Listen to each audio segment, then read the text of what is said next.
नमस्कार, मैं पूजा Gupta news TV channel से आपका स्वागत करती हूँ। आज हमारे साथ हैं मिस्टर जितेंद्र तवार मलानी उर्फ टोनी सर। ये हमारे न्यूज़ टीवी चैनल के हेड हैं, साथ ही साथ इनका एक एनजीओ है women power and social awareness foundation, जिसके ये चेयरपर्सन हैं। तो चलो अब हम सवालों की बौछार करते हैं टोनी सर से। सर, मेरा पहला सवाल है आपसे। जहाँ तक हमने सुना है आपको एक्टिंग में इंटरेस्ट था, एक एक्टर बनना चाहते थे आप, फिर आपने जर्नलिज्म फील्ड क्यों चुना? पहले तो मैं ऑडियो चेक कर लूँ।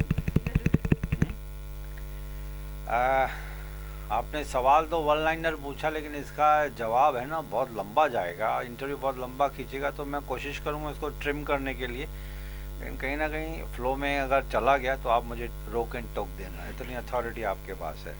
एक्टर बनना चाहता था, फिल्म इंडस्ट्री का शौक था बचपन से, लेकिन जॉब मिल गया, गवर्नमेंट जॉब मिल गया, शादी हो गई, बच्चा हो गया, तो स्ट्रगल शायद इतना नहीं कर पाया मैं, या किस्मत में भी नहीं लिखा था। But I am a very good actor, इतना तो मुझे पता है। I am a very good actor, I am a very good acting teacher, I am a good film maker, I am a good story writer registered, I am a film director registered. इतनी qualities हैं मेरे में, God gifted है। मैंने time to time इसको polish भी किया है।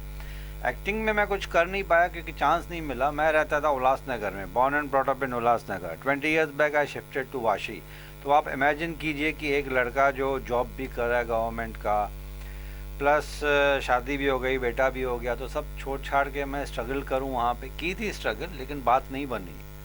मेरे से भी बहुत अच्छे थे होंगे, मैं ये सोच के पीछे हो गया। मैं फिर मैंने ब्रेक ले ली, मैंने कुछ नहीं किया, मैं अपनी फैमिली के ऊपर ध्यान दे रहा था। देन ये जो फिल्मी जो एक बार कीड़े ने काट लिया ना, तो उसका असर ज़िंदगी भर चलता है। जब तक आप उसकी अपनी खुद की वो फिल्मी इच्छाएं पूरी नहीं करोगे ना, तो आप चैन से रह नहीं पाते हो। तो मैं भी चैन से रह नहीं पा रहा था, तो मैंने फिर ये अपना प्रोडक्शन हाउस खुद का चालू किया, जहाँ पे प्यून लेवल पे भी मैं ही हूँ, बॉस भी मैं ही हूँ। मेरे अंडर में या मेरे साथ में, अंडर में बोलना अच्छा नहीं लगता, लेकिन मेरे साथ में टीम है, जो एडिटर्स हैं, कैमरा मैन हैं, स्क्रिप्ट में कभी कभी मेरी मदद कर देते हैं, शूटिंग में मेरी मदद कर देते हैं। यंगस्टर्स हैं, टैलेंटेड हैं, कुछ नॉलेज उनसे भी मुझे मिल जाता है। बाकी ये आपका सेकंड पार्ट ये है कि मैं जर्नलिज्म में कैसे घुसा। जर्नलिज्म में घुसना एक एक्सीडेंट था मेरे लिए, राइट। पहले तो मैं फिल्मी मैगजीन्स और ये सब चीज़ें पढ़ता था। धीरे धीरे मैंने न्यूज़पेपर पढ़ना शुरू किया, तो पॉलिटिक्स का नॉलेज आया, तो ऐसे लगा कि कहीं कुछ गलत हो रहा है। अब मैं अकेला आदमी तो सब ठीक नहीं कर सकता हूँ ना, इतनी ताकत तो मेरे में नहीं है कि अकेला आदमी ठीक कर लूँ। लेकिन ये था कि किसी बड़े आदमी का इंटरव्यू लूँ। अब ऐसे ही तो कोई इंटरव्यू देगा नहीं ना मुझे। जब मैंने जर्नलिज्म स्टार्ट की तब वो यूट्यूब इतना ट्रेंड में नहीं था, तो फिर मुझे न्यूज़ टीवी खोलना पड़ा कि न्यूज़ टीवी के बहाने मैं किसी का इंटरव्यू ले सकता हूँ, किसी के मन की बात जान सकता हूँ, या फिर पब्लिक ग्रीवांसेस गवर्नमेंट अथॉरिटीज़ तक अगर मुझे पहुँचाना है तो मुझे कोई एक प्लेटफॉर्म चाहिए। तो इसके लिए मैंने न्यूज़ टीवी खोला था, और टचवुड उसका अच्छा खासा ग्रोथ हुआ है। बड़े बड़े लोगों के इंटरव्यूज़ लिए। मुझे खुद में भी नहीं पता था कि मेरे अंदर कम्युनिकेशन स्किल्स है, लेकिन जब मैं घुसा तो लगा कि यार मैं इसको अगर पॉलिश करूं तो शायद मैं अच्छा खासा एंकर या जर्नलिस्ट बन सकता हूं। And I love journalism now as on date. अब मेरा दूसरा सवाल है कि there are types of news in journalism, like investigative journalism, yellow journalism, art journalism, ऐसे काफ़ी सारे होंगे। मुझसे ज़्यादा तो आपको पता होगा क्योंकि आप ही हमारे गुरु हैं। तो आपको कौन सा रिपोर्टिंग करने में मज़ा आता है, पसंद है आपको? मुझे इन्वेस्टिगेटिव जर्नलिज्म में बहुत अच्छा लगता है कि जब तक मैं डीपली क्वेश्चन पूछूंगा, जब तक मेरे सेटिस्फैक्ट्री आंसर्स नहीं मिलेंगे, तब तक मैं वो सवाल को कुरेद के हर एंगल से पूछूंगा, जब तक वो सही रिलेटेड जवाब मुझे नहीं मिलेंगे। That is called investigative journalism, कि उसकी तह तक जाओ, उसको ऐसे क्वेश्चन पूछो, इतनी डिगिंग करो कि वो उसके दिल दिमाग की बातें वो बोल सके सामने वाला इंटरव्यूवी। आई एम द इंटरव्यूअर, सामने जो बैठा रहेगा इंटरव्यूवी। तो आई लाइक इन्वेस्टिगेटिव जर्नलिज्म की तह तक जाओ, फैक्ट्स एंड फिगर्स को फाइंड आउट करो। देखिए, हमारी एक रिस्पॉन्सिबिलिटी एज अ जर्नलिस्ट कि फेक न्यूज़ या इलॉजिकल न्यूज़ कुछ भी हम नहीं दिखा सकते। जस्ट कि टीआरपी मिलेगी या टैगलाइन ऐसे दे दिया यूट्यूब पे तो टीआरपी मिलेगी, लाखों के हिट्स मिलेंगे। मैं हिट्स के पीछे नहीं भागता हूँ। मेरा एक भी मेरे 20 यूट्यूब चैनल्स हैं, लेकिन मेरा एक भी चैनल मोनेटाइज नहीं है। राइट, मैं चाहूँ तो कर सकता हूँ, क्योंकि 1.25 करोड़ की व्यूवरशिप थी और बीच में सब्सक्राइबर्स भी बहुत ज़्यादा थे, लेकिन I am doing it as my passion. मेरे मन को खुशी मिलती है। I am not here to earn money out of it. अगर पैसा मिलता है तो कोई ना थोड़ी बोलेगा, यूट्यूब वाले देंगे तो मैं ले लूँगा, लेकिन सिर्फ पैसा कमाने के लिए, चक्कर के लिए मैं ऐसे कोई प्रोग्राम बनाऊँ, टीआरपी उसके लिए गेन करूँ, तो वो जर्नलिज्म में मुझे मज़ा नहीं आएगा। जब तक मेरा माइंड, जब तक मुझे मन को खुशी नहीं मिलेगी कि सामने वाले इंटरव्यू में अगर मुझे मज़ा आएगा, I will feel convinced and satisfied, तो ही मैं उसका इंटरव्यू लूँगा। सामने वाले को खुश करने के लिए मैं इंटरव्यू कभी नहीं लूँगा। और ऐसे हज़ारों चैनल्स पड़े हैं भाई, कोई भी ले ले। मैं तब तक नहीं लूँगा जब तक मुझे अपने खुद को, मन को नहीं लगेगा कि ये इंटरव्यू इसका मैं लूँ तो मुझे अच्छा लगेगा, या फिर सिर्फ ऊपर से सवाल पूछूं, मीठे मीठे सवाल पूछूं, सर आप बहुत अच्छे हैं, आप बहुत अच्छा काम कर रहे हैं, ये तो पब्लिक भी बोर हो जाएगी, मैं भी बोर हो जाऊँगा। मीडिया का काम ही नहीं कि फेवरिज्म करते हैं ना बहुत सारे मीडिया वाले। आपका नहीं ना, क्योंकि आप तो अपना पैशन फॉलो कर रहे हैं। मैं तो पैशन फॉलो करूँ, मुझे जब पैसे ही नहीं कमाने हैं तो सामने वाला बैठा है तो मैं उसकी तारीफ़ करूँगा अगर वो अच्छा काम करता है तो। अगर उसकी कुछ समझाना भी है तो मैं बहुत छोटा आदमी हूँ, कितने बड़े आदमी को समझाऊँ, तो मैं उसको रिक्वेस्ट ही कर सकता हूँ कि सर ऐसी ऐसी कंप्लेंट्स हैं, ऐसे ऐसे ग्रीवांसेस हैं, उसको अगर आप देख लोगे तो अच्छा रहेगा, आपका ही नाम होगा। हम तो मीडिएटर हैं, हमारा काम है आपको न्यूज़, आपको पब्लिक की न्यूज़ आप तक पहुंचाना, पब्लिक के कंप्लेंट्स, ग्रीवांसेस, सजेशंस आप तक पहुंचाना हमारा काम है। आप करें ना करें वो आपका है, वोट बैंक आपका बनेगा, हमारा तो नहीं बनेगा ना। चलो अब साथी, मैं हमारे साथी सुंदरम जी को मौका देती हूँ सवाल करने का आपसे। सर, अभी तक आपको जैसा जाना है तो वीकनेस पकड़ना तो बहुत ज़्यादा मुश्किल है, लेकिन जब आपने ये एनजीओ या ये न्यूज़ टीवी जैसा आपने जब स्टार्ट किया था ये सब, तो आपको भी डिफ़िकल्टीज़ आई होंगी, बहुत सारी डिफ़िकल्टीज़ जो लाइक पब्लिक तो ज़्यादातर यही देखती है कि बाद में का देखती है, लेकिन स्ट्रगल के बारे में ये सब आपको ज़्यादा अच्छे से मालूम होगा, तो आप उसके बारे में बताओ। देखिए, ये आप कोई भी नई चीज़ चालू करने जा रहे हो इजीली तो कोई नहीं होता है। आप किराने की दुकान भी स्टार्ट करने के जाओगे तो भी आपको कम से कम प्लानिंग करनी पड़ेगी, शॉप खरीदना पड़ेगा, रेंट वगैरह वो सब प्लानिंग करनी पड़ेगी, चलेगा नहीं चलेगा, 6 महीने की आपको प्रोविज़न करके रखनी पड़ेगी, अगर नहीं चला तो घर कहाँ से चलेगा। तो ये सब प्रोविज़न, प्रोज एंड कॉन्स जिसको हम बोलते हैं, ifs and buts, terms and conditions.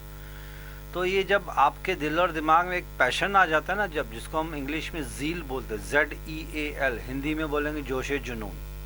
तो मीडिया एक ऐसी फील्ड है जहाँ पे अगर जोशे जुनून है तो ही तरक्की कर पाओगे, अगर जोशे जुनून नहीं है तो टाइम फिस, ख़त्म।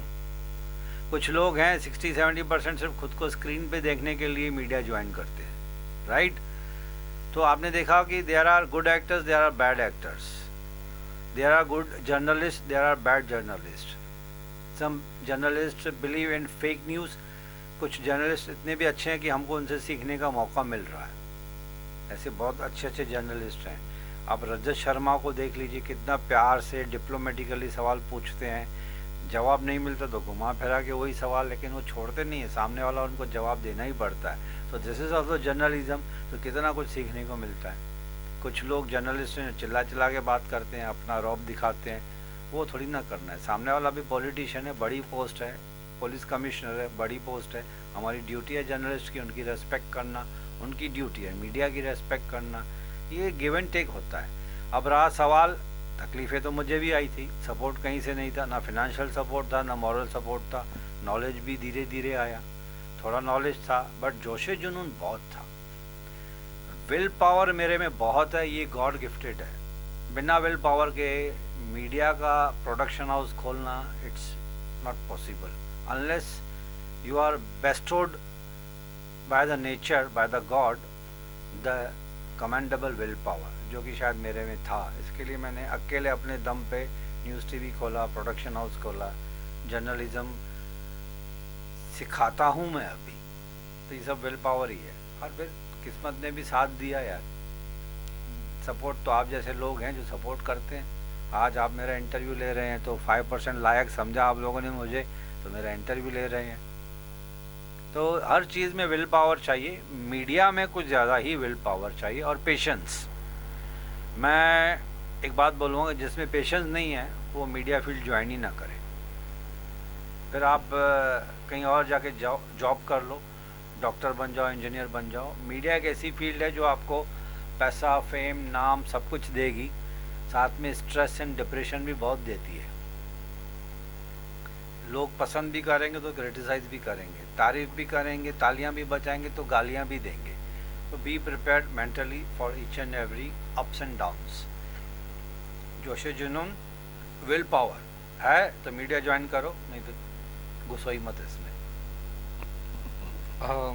बहुत अच्छा लेसन दिया आपने। लेकिन अच्छा, जैसे कि अभी आपने बताया कि जोश और जुनून होना चाहिए, तो आपका जब ये स्टार्टिंग था तो आपने कहा कि आप गवर्नमेंट कंपनी में ज्वाइन हो गए, तो लेकिन तो अगर फिर ऐसा बोल सकते हैं कि आपकी फ़र्स्ट प्रायोरिटी तब आपने न्यूज़ टीवी या एनजीओ को क्यों नहीं दिया? देखिए, कभी कभी क्या होता है ना कि इंसान चाहता कुछ है, होता कुछ है, राइट। बचपन से ही मुझे पता था कि I was attracted towards media, but born and brought up in Ulhasnagar and none of my family members were in media. कहीं दूर दूर तक रिलेशन ही नहीं था। My father was a business man, my sisters they were into job, my brother, elder brother was in job, I was the youngest in the siblings, मैं सबसे छोटा था। लेकिन मेरे फैमिली में किसी को भी मीडिया से इंटरेस्ट ही नहीं था, अकेला मैं ही था। लेकिन उस टाइम पे मीडिया में जाने के लिए मॉरल सपोर्ट पेरेंट्स का कहीं पे भी नहीं था, ना ही सिर्फ मुझे, बट ऐसी स्टोरी सबकी है। आज इतना जनरेशन ज़माना चेंज हो गया है कि मीडिया को एक रेस्पेक्टेबल फील्ड मानी जाती है और ऑप्शंस इतने ओपन हो गए हैं कि आप इजीली मीडिया ज्वाइन कर सकते हो। सस्टेनेबिलिटी बाद में ज्वाइन करना इजी है क्योंकि एक्टिंग क्लासेस खुल गए, फिल्म मेकिंग क्लासेस खुल गए, राइट। यूट्यूब है, गूगल है, आप कहीं से भी स्टडी कर सकते हो उसको। मेरे टाइम पे ना यूट्यूब था ना गूगल था तो फिल्म इंडस्ट्री थी।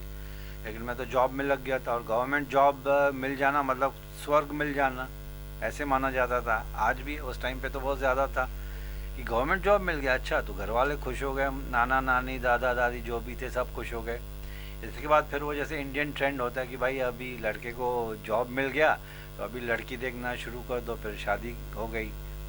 Mine is a love marriage, तो घर वालों ने ज़बरदस्ती नहीं की, मेरी तो अपनी खुशी से की मैंने। बट फिर बच्चा हो गया तो फिर फिल्म इंडस्ट्री का जो स्ट्रगल था, मैंने कहा ना कि जोशे जुनून एंड ज़ील, तो वो शादी के बाद जोशे जुनून और ज़ील ऑटोमेटिकली कम हो गया मेरा टुवर्ड्स फिल्म इंडस्ट्री, क्योंकि एक्स्ट्रा रेस्पॉन्सिबिलिटी आ गई ना मेरे ऊपर। अब हाउसिंग लोन ले लिए, घर ले लिया, तो उसकी ईएमआई पे करनी है, तो जॉब भी नहीं छोड़ सकते हो आप। फिर आप अपने छोटे बच्चे को छोड़ के ऐसे भी नहीं जा सकते हो। मेरी wife she is also working, she is still working, तो वो मैंने तो वीआरएस ले लिया, अभी प्री मैच्योर रिटायरमेंट जिसको हम बोलते हैं, मैंने वो ले लिया क्योंकि मैंने सोचा कि अब इतना पैसा हो गया कि पेंशन से मेरा घर चल सकता है, प्रॉपर्टी बन गई, लोन्स हैं, ठीक है, but now I am comfortable enough to quit. तो मैंने अभी वीआरएस लेके now I am full time news TV, लेकिन my top priority will be NGO which is registered with central government of India, ministry of corporate affairs. अब मैं अपने passion को full 100% follow कर सकता हूँ। There are no bindings on me. Earlier there were some bindings because time constraint होता है। आप घर पे पहुँचो 7-8 बजे, तब तक आपकी एनर्जी पूरी ड्रेन हो जाती है, कहाँ स्ट्रगल करोगे, कहाँ आप धक्के खाओगे फिल्म इंडस्ट्री में। तो मैंने सब छोड़ दिया था। दैन फिर मैंने अपना प्रोडक्शन हाउस खोला, न्यूज़ टीवी खुद का है मेरा, I am the channel head, I am the news director, सब मल्टीटास्किंग है। I am the registered film director, I am the registered story writer.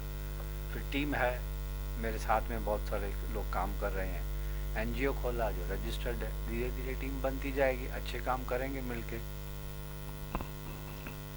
तो सर, जैसा कि एनजीओ में आपने कहीं भी हमने जैसा सुना है कि एनजीओ में लोग डोनेशन से ज़्यादा चलता है वो। हाँ, सामने से भी लोग आते हैं, जैसे बड़े बड़े सेलेब आते हैं, जैसे सलमान खान हो गया बीइंग ह्यूमन, ऐसा कैंसर पेशेंट के लिए। तो वैसे ही तो आपका इस पे क्या कहना है आप अपने एनजीओ के लिए? देखिए, एनजीओ हज़ारों हैं, लाखों होंगे, तो लोग इतनी आसानी से डोनेशन क्यों देंगे जब इतने बड़े बड़े एनजीओज पड़े हुए हैं, राइट। अब सलमान खान का आपने नाम लिया, सलमान खान के सामने हम क्या है? We are nothing, no buddies, right. उसके नाम पे ही डोनेशन आ जाएंगे और खुद वो इतना इंसान कमा रहा है कि अपना पैसा उसने अगर 10, 20, 30% भी एनजीओ में दे दिया तो उसको कोई फ़र्क नहीं पड़ेगा। हम लोग डोनेशन पे डिपेंड करेंगे कॉरपोरेट कंपनीज से। अकाउंट मैं व्हाट्सएप पे सबको दे दूंगा, लेकिन मैं मांगूंगा किसी से नहीं। मुझे मांगना बिल्कुल अच्छा नहीं लगता। मुझे थोड़ा ऐसा लगता है कि सेल्फ रेस्पेक्ट मेरी चली जाएगी और लोग बोलेंगे अरे यार, ये कहीं पार्टी में अगर आप जाओ, अगर किसी को आपने विजिटिंग कार्ड दे दिया कि मैं एनजीओ हूँ, तो वो थोड़ा 2 फीट की दूरी बनाएगा कि कहीं डोनेशन ना मांग ले। राइट। ये ट्रेंड है, जैसे कि माइंड सेट हो जाता है लोगों का, एनजीओ मतलब डोनेशन मांगेगा। तो मेरा वो एस्पेक्ट है ही नहीं कि मैं डोनेशन किसी से मांगूंगा। मैं एक व्हाट्सएप ग्रुप में रिलेटिव्स एंड दोस्तों को अपने बैंक अकाउंट दे दूंगा कि भाई ये मैंने एनजीओ खोला हुआ है। अभी तक तो नहीं किया मैंने ऐसे, अभी अपनी जेब से ही चला रहा हूँ, लेकिन कब तक चलाऊंगा। I will also have to ask for donations, but my intention will be to take donations from corporate companies. Individual दोस्तों यारों को, रिलेटिव्स को एक मैसेज कर दूंगा व्हाट्सएप की this is my bank account, NGOs bank account. आपको जिसको जो डोनेशन देनी है दे दो, मैं एक रिमाइंडर भी नहीं भेजने वाला हूँ। एक व्हाट्सएप जाएगा, एक रिमाइंडर जाएगा, क्योंकि एक सिंगल व्हाट्सएप लोग इग्नोर करते हैं। सेकंड रिमाइंडर 8 या 10 दिन के बाद वापस कर दूंगा। उसके बाद no reminders from my side. जिसको करना है करे, जिसको नहीं करना है उसकी वजह से मेरे रिलेशंस पे कोई फ़र्क नहीं पड़ेगा। देखो, डोनेशन मिलेगी तो मैं काम कर पाऊँगा। बिना डोनेशन के मैं एक ही चीज़ कर सकता हूँ कि जो मेरा नॉलेज है मीडिया रिलेटेड, वो मैं इम्पार्ट कर सकता हूँ दूसरों के लिए। उसके लिए मुझे बहुत ज़्यादा पैसे की ज़रूरत नहीं है। हमारा राइट। और मैं कहीं भी स्लम्स में या कहीं पे भी जाके एक फ्री में हॉल लेके, एनजीओ को हॉल फ्री में मिल जाते हैं, तो मैं वहाँ पे पढ़ाई कर सकता हूँ। For that I don't require big money. वो छोटे मोटे खर्चे मैं खुद भी कर सकता हूँ। लेकिन बड़ा कुछ अगर करना है, जैसे मेरी प्लानिंग है कि एनजीओ में बहुत कुछ करना है, तो for that I require some big money and that has to be taken from corporate companies या प्राइवेट कंपनीज या बड़े बड़े शोरूम बिल्डर्स, उनसे ही लेना पड़ेगा।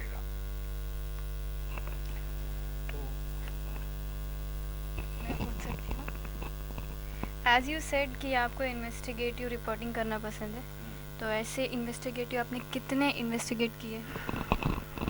अभी बहुत ज़्यादा नहीं किए, लेकिन जब मैं किसी का इंटरव्यू लेता हूं तो उसमें भी इन्वेस्टिगेटिव ही मानेंगे, क्योंकि मैं उसकी पूरी लाइफ स्टोरी जानना चाहता हूं। ऐसे ऊपर ऊपर से नहीं, सर बचपन कहाँ गुजरा, कैसे गुजरा, लेकिन मैं बहुत डीपली सवाल करता हूँ। आप R&D करके जाते हैं? R&D मैं उस टाइम पे करता हूँ जब कोई कॉम्प्लिकेटेड सब्जेक्ट के ऊपर अगर मुझे किसी का इंटरव्यू लेना है, लॉ एंड ऑर्डर के ऊपर, या पुलिस एफआईआर हो गया, या फिर जैसे अभी रिसेंटली हमने एक स्ट्रे डॉग्स का इशू था किसी का, तो उसके ऊपर हमने इंटरव्यू लिया था। तो मैंने R&D की थी कि animal welfare board of India की रूल्स रेगुलेशन क्या है, सेंट्रल गवर्नमेंट क्या क्या है, महाराष्ट्र की गवर्नमेंट IPC क्या बोल रही है, स्ट्रे डॉग्स के ऊपर, पेट डॉग्स के ऊपर म्यूनसिपैलिटी के रूल्स क्या हैं, उसकी मैंने R&D की थी। बिकॉज ऐसा नहीं लगे ना कि बेवकूफ़ जर्नलिस्ट आ गया, ये क्या सवाल पूछ रहा है। तो उस वक्त R&D की ज़रूरत पड़ती है। लेकिन किसी की लाइफ स्टोरी अगर मुझे जाननी है, mister so and so is a non person, non politician, non social worker, तो मुझे R&D नहीं, सिर्फ उसका मैं थोड़ा गूगल सर्च करके जाऊँगा कि उसकी लाइफ स्टोरी में क्या क्या था, तो बेस्ड ऑन दैट मैं उसके रिलेटेड क्वेश्चन कर सकता हूँ। लेकिन जर्नलिज्म एक्चुअल तब होती है कि जो स्पॉन्टेनिटी होती है, जिसमें कि फॉर एग्जांपल मैंने आपको एक सवाल किया, उसका जब आप जवाब दे रहे हो तो मुझे ध्यान से उस जवाब को सुनना है और उस जवाब में से नया सवाल पैदा करना है।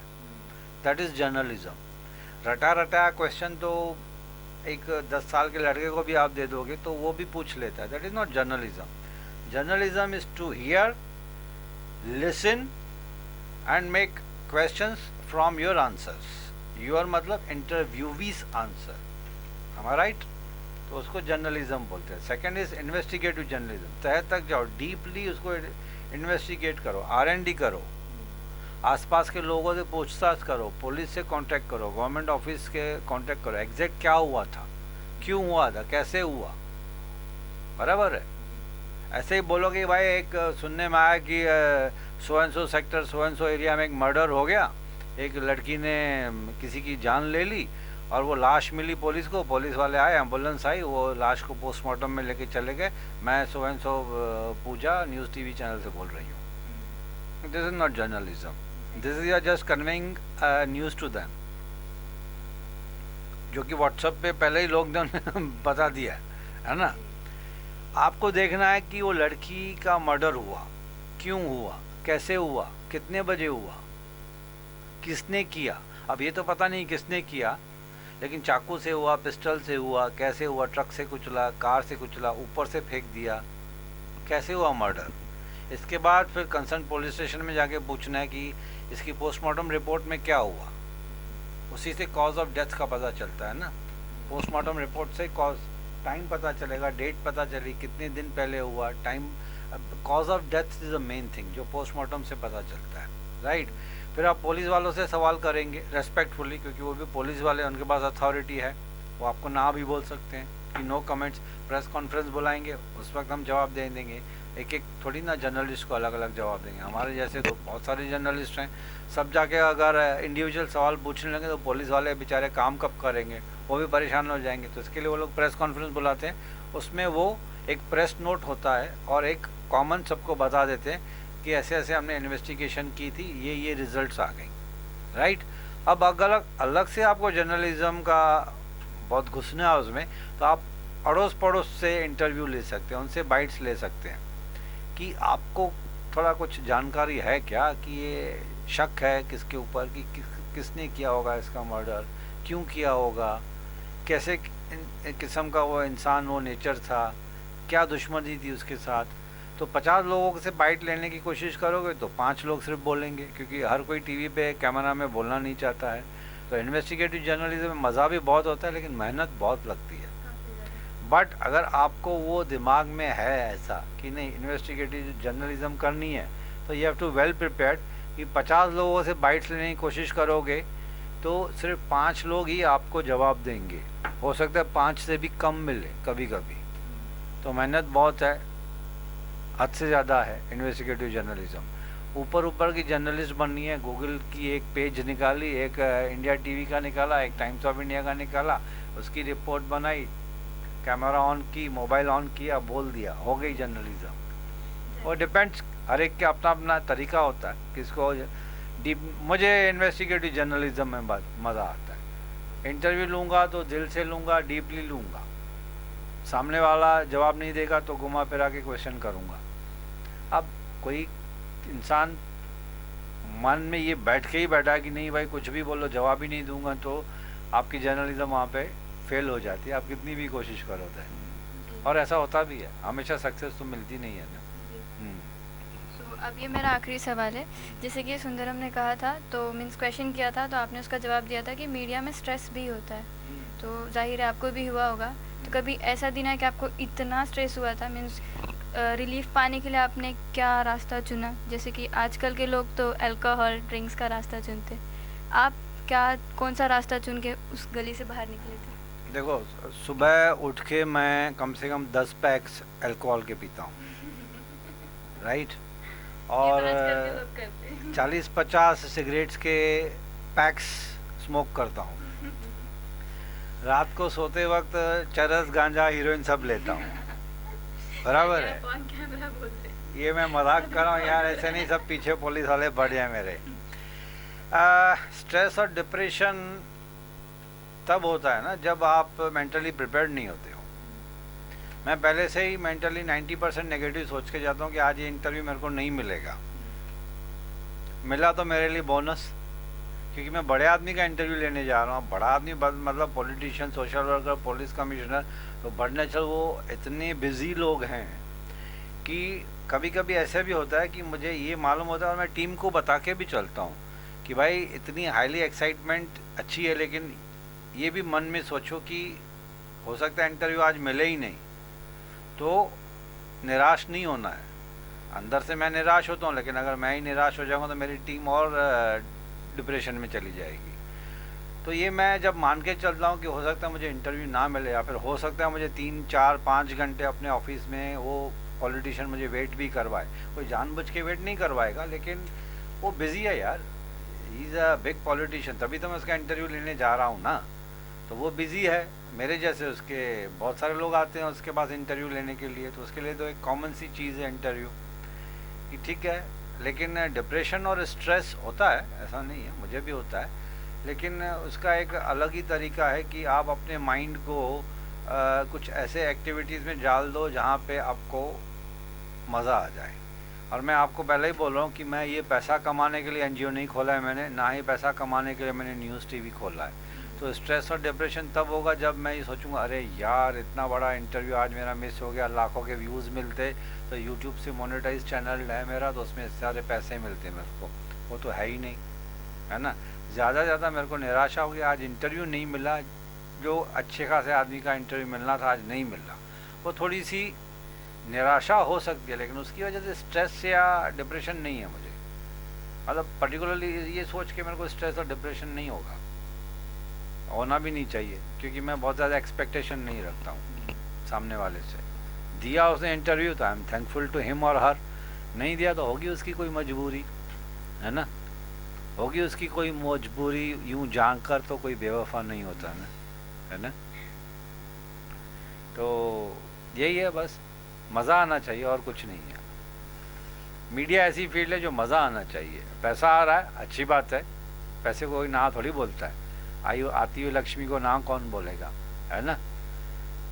पैसा भी मिले मज़ा भी मिले तो और क्या चाहिए। मीडिया में दोनों है, मज़ा भी है पैसा भी है। How you handle it, it all depends upon you. But day one से पैसा कमाओगे ऐसा तो होगा नहीं।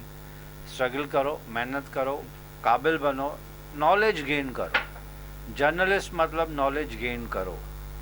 न्यूज़ चैनल्स देखो, न्यूज़पेपर तो आजकल आउटडेटेड हो गए बेचारे, सब सॉफ्ट कॉपीज़ गूगल मीडिया ये वो, और सब ऐप्स डाउनलोड कर लो तो नोटिफिकेशन आती रहती हैं, आपको हेडलाइंस मिलते रहते हैं, तो वो पढ़ो। अगर इसमें जर्नलिस्ट बनना चाहते हो तो कीप अपडेटेड योर सेल्फ, बस the tagline is keep updated your self. दुनिया में क्या हो रहा है, दुनिया में मतलब एटलीस्ट कम से कम इंडिया में, महाराष्ट्र में रहते हैं तो महाराष्ट्र में क्या हो रहा है, इंडिया में क्या हो रहा है, इतनी जानकारी आपको होना बहुत ज़रूरी है। आप ये नहीं बोल सकते मुझे नहीं मालूम, आज सुबह न्यूज़ नहीं देखी ना। चाय बाद में पियो, अपने बाल बाद में संवारो, पहले न्यूज़ अपडेट करो खुद को, because you are a journalist. ये मेरी टिप्स है आप लोगों को। नहीं तो ये फील्ड में घुसो ही मत, हज़ारों फील्ड हैं जहाँ पे 9 to 5 जॉब करोगे तो एक स्टडी इनकम मिलेगी। यहाँ पे स्टडी इनकम के भी कभी कभी वांदे हो जाते हैं लोगों को, बट पैशन है तो घुसो, ज़ील है, जोश जुनून है तो घुसो। मज़ा है, पैसा है, कभी कभी निराशा भी मिलती है, गालियाँ भी मिलती हैं, लोग मारते भी हैं जर्नलिस्ट को, अनफॉर्चुनेटली देखा होगा आपने, रास्ते पे पकड़ के मार भी खानी पड़ती है। लेकिन वो सिचुएशन ऐसी करो ही नहीं ना कि मार खाओ। आप लोगों की कंप्लेंट्स अथॉरिटीज़ तक पहुंचाओ, लोग आपसे खुश हो जाएंगे, अथॉरिटीज़ भी खुश हो जाएंगी। You play the role of a mediator. आप अकड़ के बात करोगे सामने पुलिस वाले से, आप अकड़ के बात करोगे किसी बड़े पॉलिटिशियंस के, तो ये क्यों बोलते हो कि वो ऑलरेडी बड़ी पोस्ट पे बैठा हुआ है, आपका तो स्टार्ट हो रहा है, वो तो ऑलरेडी बड़ी पोस्ट पे बैठा हुआ है। कुल मिला के give respect and take respect. बस सामने वाला यार, उसकी हर एक इंसान का अलग अलग नेचर होता है, नेचर को समझो। जर्नलिज्म छोड़ो मत, लेकिन पीछे पढ़ते हो तो पढ़ ही जाओ, but respect law, respect rules and regulations, follow law of land and be happy.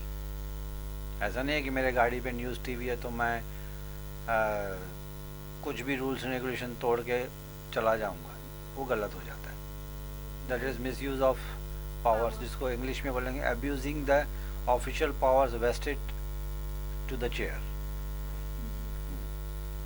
Sir आपसे बात करके काफ़ी अच्छा लगा। आप मुझे भी हमारे अच्छा लगा, आपके सवाल काफ़ी अच्छे थे, थैंक यू सर। मुझे मौका मिला दिल से बात करने का। जी, आप हमारे चैनल के माध्यम से हमारी जनता मीन्स हमारे जो यूथ ऑडियंस है उन्हें क्या सीख देना चाहेंगे? यूथ ऑडियंस से तो हम सीख रहे हैं एक्चुअली, कुछ उन्हें भी ज़रूरत होती है, काफ़ी गलत रास्ते पे भी चल ना रहे हैं। गलत रास्ते पे वो, अभी मैं कुछ भी समझाऊंगा तो वो गलत रास्ते पे तो जाने वाले तो जाएंगे ही जाएंगे, बट उनसे सीखने को मुझे मिल रहा है। टेक्नोलॉजी, यंगस्टर्स, आप लोगों इतनी खतरनाक आप आगे निकल चुके हो कि हम आउटडेटेड फील करते हैं, है ना।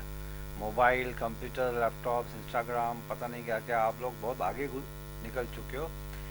हम लोग के टाइम पे टाइपराइटर हुआ करता था, आज आपके छोटा 4 साल का बच्चा भी मोबाइल पे बैठा हुआ है, उसको जो कमांड्स मालूम है हो सकता है मुझे भी नहीं मालूम है, तो मैं क्या एडवाइस दूँ? मैं तो ये एडवाइस दूंगा कि कुछ भी करो लाइफ में, फॉलो लॉ ऑफ लैंड, बस कानून का पालन करो। कंप्लेंट्स करनी है उसके लिए भी रूल्स रेगुलेशंस हैं आपके पास। हर गवर्नमेंट ऑफ इंडिया का एक पोर्टल है, महाराष्ट्र गवर्नमेंट का एक पोर्टल है। गाली गलौज करने से, व्हाट्सएप पे पागलों के जैसे मैसेजेस यहाँ वहाँ देने से अच्छा है कि सीधा सीधा एक पोर्टल पे मेल करो, respectfully, diplomatically, use the correct parliamentary language जिसको बोलते हैं। Don't use unparliamentary language and talk to the point, right to the point. वो बड़े लोगों के पास मेल जा रही है, उनके पास इसका टाइम नहीं है कि आप ऐसे 4-4 पेजेस की मेल दे।